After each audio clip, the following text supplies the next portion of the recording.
দিনের আলো নিভে এলো, সূর্যি ডোবে ডোবে, আকাশ জুড়ে মেঘ জুটেছে চাঁদের লোভে লোভে।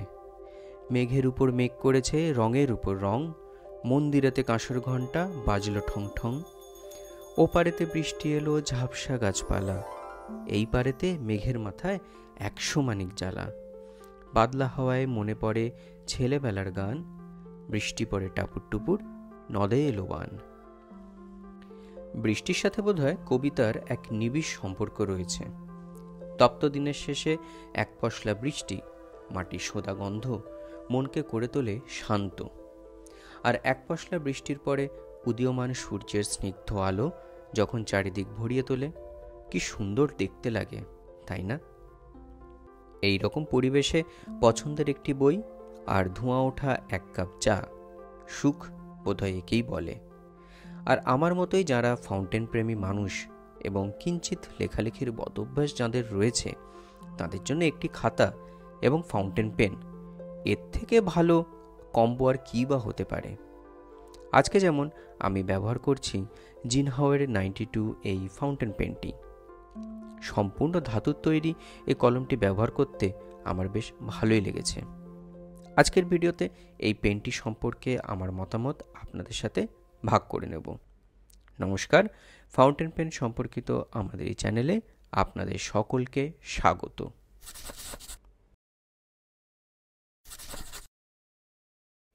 এই ফাউন্টেন পেনটিকে দেখতে একটু অন্যরকম, মানে চোখে পড়ার মতোই অন্যরকম। Solid metal body, glossy finish, textured barrel, এই সব কিছু মিলিয়ে এই পেনটিকে গড়পড়তা একটি পেনের থেকে দেখতে একটু অন্যরকম করে তুলেছে। পেনটি বিভিন্ন রঙে পাওয়া যায়। আমাদের কাছে রয়েছে ক্রোম ফিনিশের এই পেনটি।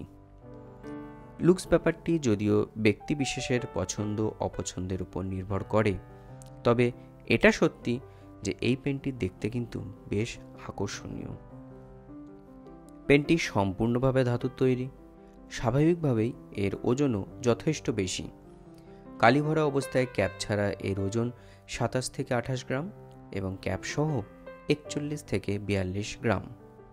পেনটি ভারী হলেও এর ওয়েট ডিস্ট্রিবিউশন খুব ভালো, তাই এই অতিরিক্ত ওজন মোটেও অস্বস্তিকর বোধ হয় না, বরং এই এক্সট্রা ওয়েট এবং এক্সেলেন্ট ওয়েট ডিস্ট্রিবিউশন স্মুথ রাইটিংয়ের জন্য বেশ উপযুক্ত।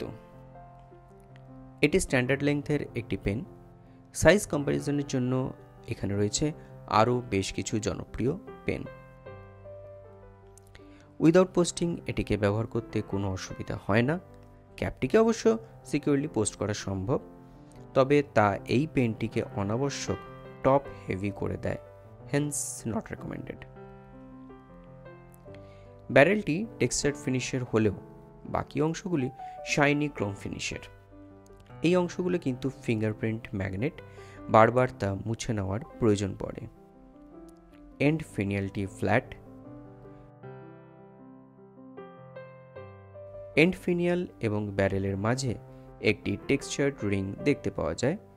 এর প্যাটার্নটি ব্যারেলের প্যাটার্নের থেকে আলাদা। এই একই রকম আরেকটি টেক্সচার্ড রিং ক্যাপেও রয়েছে। ক্যাপটির মাউথ পোর্শনে ব্র্যান্ড নেম ছাড়া বাকি অংশে আর কোনো কিছু লেখা কিংবা এনগ্রেভ করা নেই, এমনকি মডেল নম্বরও নয়। ক্যাপের ফিনিয়ালটি সিম্পল, মাঝখানটা একটু নিচু। মেটালের তৈরি এই ক্লিপটি যথেষ্ট শক্তপোক্ত এবং ব্যবহারযোগ্য। ক্লিপটিকে ব্যবহার করাও নিরাপদ। ভালো করে দেখলে এর মধ্যে প্লাস্টিকের তৈরি একটি ইনার লাইনিংও দেখতে পাওয়া যায়।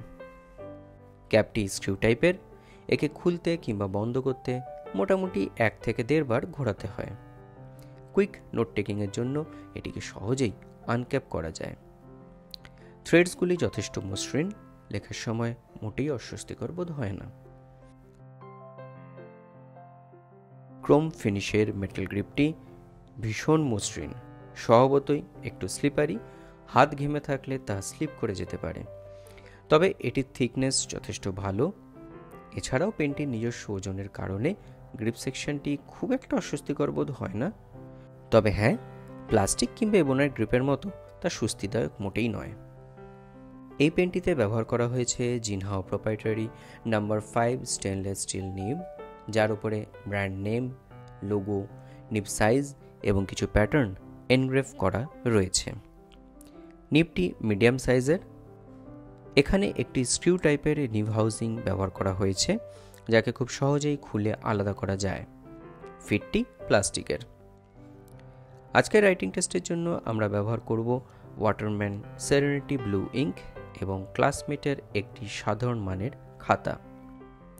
মেটাল ফাউন্টেন পেন হওয়ার কারণে এতে ডাইরেক্ট ইঙ্ক ফিল করা উচিত নয়, তাই এই সাপ্লাইড ইঙ্ক কনভার্টারটি ব্যবহার করব।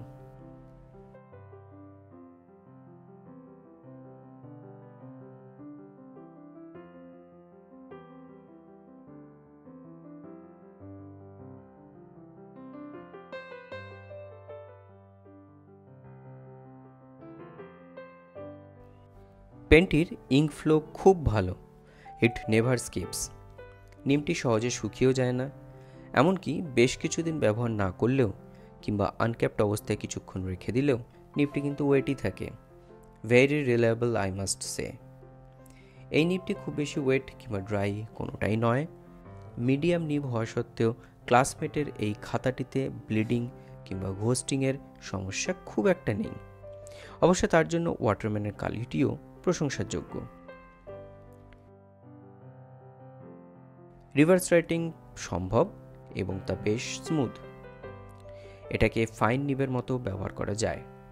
তবে নিবটির সবচেয়ে ভালো ব্যাপারটি হলো এর স্মুথনেস। ফিডব্যাক যথেষ্ট কম, very smooth I must say. জিনহাওয়ের অসংখ্য ফাউন্টেন পেন রয়েছে, তার মধ্যে এই পর্যন্ত আমি যে কটি ব্যবহার করে উঠতে পেরেছি তাতে নিঃসন্দেহে বলা যায় this is one of the smoothest Jinhaos. I enjoyed it a lot. আপনাদের জন্য রইল কিছু রাইটিং স্যাম্পলস।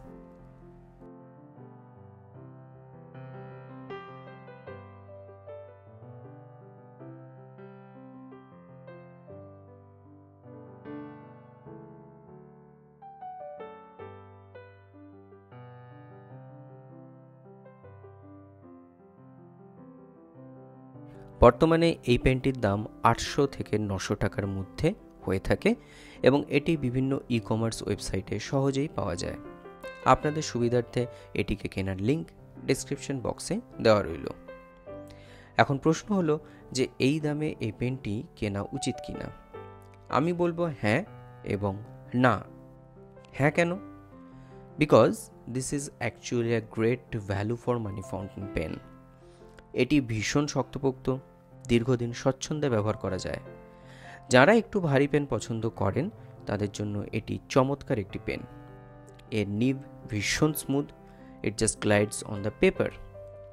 ক্যাপটি স্ক্রিউ টাইপের হলেও এর ক্যাপিং কিংবা আনক্যাপিং খুব সহজ, যা কুইক নোট টেকিংয়ের জন্য খুব ভালো। এটি দেখতেও বেশ অন্যরকম, বেশ একটা ফাঙ্কি লুকস রয়েছে এর মধ্যে।